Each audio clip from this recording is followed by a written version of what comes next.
അങ്ങനെ തിരുവോണായി. അത്തത്തിൻ്റെ അന്ന് രാത്രി നല്ല മഴ പെയ്തിട്ടുണ്ടായിരുന്നു. അപ്പം ഞങ്ങൾ വിചാരിച്ചു എന്ത് അത്തം കറുത്താൽ ഓണം വെളുക്കുന്നു. പക്ഷെ ഓണത്തിൻ്റെ അന്നും നല്ല മഴയായിരുന്നു. ഞങ്ങൾ പൂക്കളം കാർപോർച്ചിലാണ് ഇട്ടത്. അത് കാരണം ഞങ്ങളുടെ പൂക്കളൊന്നും നാശമായില്ല. രാവിലെ തന്നെ അമ്മ തൃക്കാരപ്പനെ പൂജിക്കാനുള്ള ഒരുക്കങ്ങളൊക്കെ ചെയ്തുകൊണ്ടിരിക്കാനായിട്ടാണ്. അപ്പം നമ്മൾ തൃക്കാരപ്പനെ വെച്ച് കഴിഞ്ഞാൽ ഉത്രാടത്തിൻ്റെ അന്നാണ് വെച്ചത്. ഉത്രാടത്തിൻ്റെ അന്നും തിരുവോണം, പിന്നെ അവിട്ടം, ചതയം, ഈ 4 ദിവസം നമ്മൾ തൃക്കാരപ്പനെ പൂജിച്ചിട്ട് ചതയത്തിൻ്റെ അന്നാണ് എടുത്തത്. അപ്പോൾ കിണ്ടിയിൽ ഇങ്ങനെ വെള്ളമൊക്കെ ഒഴിച്ചു കൊടുത്ത് പഴം പുഴുങ്ങിയത് തൃക്കാരപ്പന് നിവേദ്യമായിട്ട് വെച്ച് കൊടുത്തു കേട്ടോ. കഴിഞ്ഞ 2-3 കൊല്ലമായിട്ട് നമുക്ക് ഓണം ഉണ്ടായിരുന്നില്ല. നമ്മൾ പൂക്കളിടാറില്ല, തൃക്കാരപ്പന വയ്ക്കാറില്ല. കാരണം നമ്മൾ വേണ്ടപ്പെട്ട ആൾക്കാരൊക്കെ നമ്മളെ വിട്ട് പോയിട്ട് അതിൻ്റെ ഒരു ഇതിൽ ഓണമൊന്നും ആഘോഷിച്ചിരുന്നില്ല. വീട്ടിൽ സദ്യയും പായസമൊക്കെ ഉണ്ടാക്കും, അത്ര തന്നെ ഉണ്ടായിരുന്നുള്ളൂ. അത് കാരണം ഇപ്രാവശ്യത്തെ ഓണത്തിന് ഇതെല്ലാം ചെയ്യണമെന്ന് ഞങ്ങൾ കുറേ നാളായിട്ട് ഇങ്ങനെ ഞാനും അമ്മയും പറയാറുണ്ട്. പക്ഷേ ഇന്നലെ എനിക്ക് വയ്യാതെ തൃക്കാരപ്പന വെക്കേണ്ട നേരത്തെ ഞാൻ ഉണ്ടായിരുന്നില്ല. ഞാൻ കഴിഞ്ഞ വ്ളോഗിൽ പറഞ്ഞിട്ടുണ്ടായിരുന്നു. ഇന്നാണെങ്കിൽ ജാനിക്കുട്ടിക്ക് നല്ല പനിയുണ്ട്, വാശിയുണ്ട്. ഈ വ്ളോഗിൽ ചിലപ്പോൾ ഒന്നും ജാനിക്കുട്ടീനെ കാണുന്നുണ്ടാവില്ല. കാരണം സൈഡിൽ നിൽക്കണ്ടല്ലേ, ആൾക്ക് പനിയായിട്ട് ഇങ്ങനെ റെഡിയായിട്ട് വരുന്നേ ഉള്ളൂ. അങ്ങനെ കിണറിൻ്റെ അവിടെയും നമ്മൾ പഠിക്കലും ഒരു തൃക്കാരപ്പനെ കൊണ്ടുവച്ചിട്ടുണ്ട് കേട്ടോ. അങ്ങനെ ഞാൻ അടുക്കളയിലേക്ക് കയറി. ഇഡ്ഡലിയും സാമ്പാറാണ് ഇന്ന് രാവിലെ ബ്രേക്ക്ഫാസ്റ്റ്. അപ്പോൾ വേഗം തന്നെ ഇഡ്ഡലിക്ക് ഉപ്പൊക്കെ ഇട്ടിട്ട്, ഇഡ്ഡലി മാവിൽ ഉപ്പൊക്കെ ഇട്ടിട്ട് ഇളക്കിയിട്ട് വേഗം ഇഡ്ഡലി അടുപ്പത്ത് വെച്ചു. കൂടെ തന്നെ സാമ്പാറും ഉണ്ടാക്കി. പിന്നെ ചേച്ചി കഷ്ണങ്ങളെല്ലാതും നുറുക്കി തന്നു കേട്ടോ. അപ്പോൾ വേഗം വേഗം ഓരോന്ന് അടുപ്പത്ത് വെച്ചു. പിന്നെ എനിക്ക് വയ്യാത്ത കാരണം കൂടുതൽ വിഭവങ്ങളൊന്നും ഉണ്ടാക്കിയില്ല. എന്നാലും അത്യാവശ്യം നമുക്ക് വേണ്ട ഇതെല്ലാതും ഉണ്ടാക്കിയിട്ടുണ്ട്. പായസം പിന്നെ പുറത്തുനിന്ന് മേടിക്കുകയാണ് ചെയ്തത്. പാലടയും പരിപ്പും പായസം മേടിച്ചു കേട്ടോ.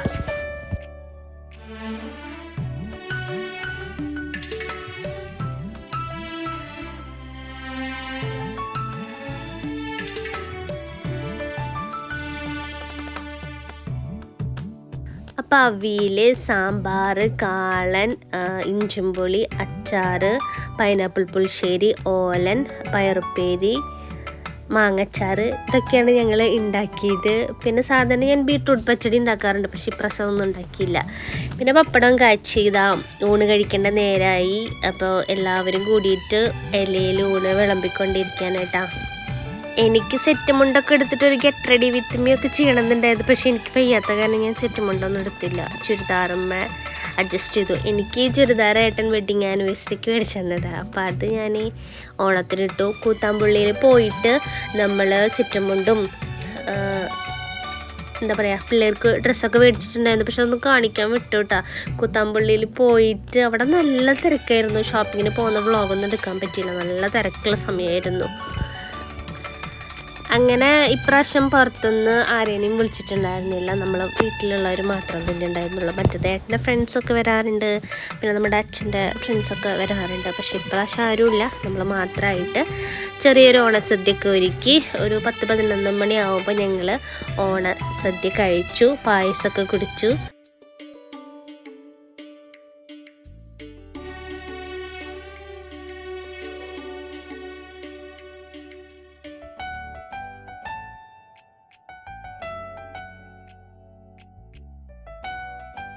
ഓണം കേരളീയരുടെ ഉത്സവമാണെങ്കിലും നമ്മുടെ അടുത്തുള്ള കുറച്ച് പേരൊന്നും അങ്ങനെ ഓണം സെലിബ്രേറ്റ് ചെയ്യാറില്ല. അപ്പോൾ അവർക്ക് ഓണസദ്യയൊക്കെ ഉണ്ടാക്കിയിട്ട് നമ്മുടെ തൊട്ടപ്പുറത്തുള്ള 2-3 വീട്ടിലേക്ക് ഞങ്ങളിതാ കൊണ്ടു കൊടുക്കുകയാണ്. അപ്പോൾ ഈ ഏട്ടനും പിള്ളേരും ഈ തൊട്ടപ്പുറത്തെ വീട്ടിൽ റോഡിൽ കൂടെ പോകാനുള്ള മടി കാരണം മതിൽ ചാടി കിടക്കാനൊക്കെ വേണ്ടി നോക്കുകയാണ്. അപ്പം പിന്നെ അവിടെ പുല്ലും പിന്നെ ആകെ കാട് പിടിച്ച് കിടക്കണ കാരണം അതത്ര സേഫ് അല്ല എന്ന് പറഞ്ഞിട്ട് അവരിതാ തിരിച്ച് റോട്ടിൽ കൂടെ തന്നെ പോവാണ് കേട്ടോ. അത് കഴിഞ്ഞ് ഞങ്ങളിതാ കുറച്ച് ഫാമിലി ഫോട്ടോസും വീഡിയോസൊക്കെ എടുത്തു. അത് കഴിഞ്ഞിട്ട് പിള്ളേർ കസാരക്കളിയും സ്പൂൺ റേസും സുന്ദരിക്ക് പൊട്ടുതൊടല് അങ്ങനത്തെ പരിപാടികളൊക്കെ കുറച്ച് നേരം ഉണ്ടായിരുന്നു കേട്ടോ. അവരുടെ സന്തോഷത്തിന് അധികം ആൾക്കാരൊന്നും ഇല്ല, എന്നാലുള്ള ആൾക്കാരൊക്കെ വെച്ചിട്ട് ഞങ്ങളത് അങ്ങോട്ട് അടിപൊളിയാക്കി. കുട്ടിക്ക് പനിയാണ്, നല്ല വാശി പിടിച്ചിട്ട് നമ്മൾ വിചാരിച്ച പോലെ ഒന്നും സമ്മതിച്ചില്ല, ഒരു കാര്യം സമ്മതിച്ചില്ല അവള്. അപ്പോൾ ഉറങ്ങി കേട്ടപ്പോ ഓണത്തിന്റെ ഫുഡൊന്നും കഴിച്ചിട്ടില്ല. പിന്നെ ഞങ്ങൾ ഫുഡൊക്കെ കഴിച്ചു. ഫുഡ് അപ്പുറത്ത് 2-3 വീട്ടിൽ കൊണ്ടുനടക്കാണ്ടായിരുന്നു. അപ്പോൾ അവർ കൊണ്ടുനടക്കാൻ പോയി, ഞാൻ ഈ വീട്ടിൽ കൊണ്ടുനടത്തിട്ടാ. പിന്നെ ചെറിയ ഓണക്കളി ഉണ്ടാവും അല്ലേ? സുട്ടന്റെ വക ഡാൻസ് ഉണ്ട്. സുട്ട ഓണത്തല്ല് ഉണ്ടാക്കും. പിന്നെ അതിനൊക്കെ ചെക്കന്മാരാണ്. ഞാന് എന്റെ അമ്മമാരെ വീട്ടിൽ പോവാണ്. ഓക്കെ മതി മതി.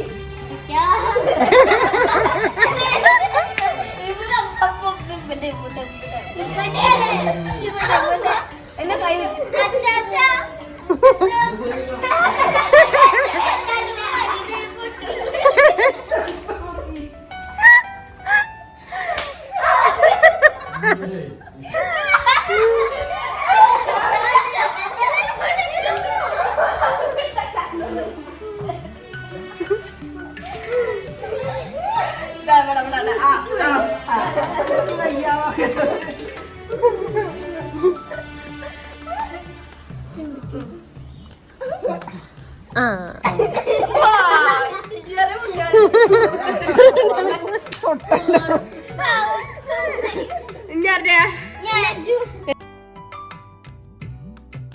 അങ്ങനെ സുന്ദരിക്ക് പൊട്ടുകടൽ കഴിഞ്ഞപ്പോൾ ഞങ്ങൾ കസാരക്കളി കളിച്ചിട്ടാ. അപ്പം ഞങ്ങളൊന്നും ഉണ്ടായിരുന്നില്ല, ഞങ്ങളൊക്കെ കിട്ടിയിരുന്ന് നോക്കിയിരിക്കുക. അമ്മ പിള്ളേരെ ഹാപ്പി ആക്കാൻ വേണ്ടിയിട്ട് പിള്ളേരെ കൂടെ കളിക്കാൻ വേണ്ടി ഇറങ്ങി. അങ്ങനെ സുന്ദരിക്ക് പൊട്ടുതൊടലിൽ അക്കുവാണ് ജയിച്ചത്. പിന്നെ കസാരക്കളിയിൽ പൊന്നാനിട്ട ജയിച്ചത്.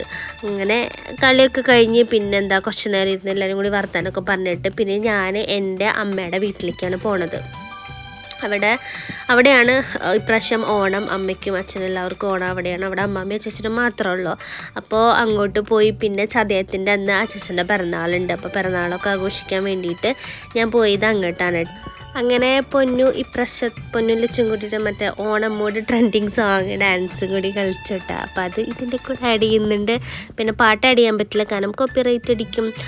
അങ്ങനെ ഡാൻസും കഴിഞ്ഞ് എല്ലാം കഴിഞ്ഞിട്ട് ഞങ്ങൾ 2 ദിവസത്തിന് വേണ്ടിയിട്ട് ഞങ്ങളിതാ അമ്മേൻ്റെ വീട്ടിലേക്ക് പോവുകയാണ്. പോകുന്ന വഴി നബിദിനാണല്ലോ, അപ്പോൾ അതിൻ്റെ റാലിയൊക്കെ ഉണ്ടായിരുന്നു.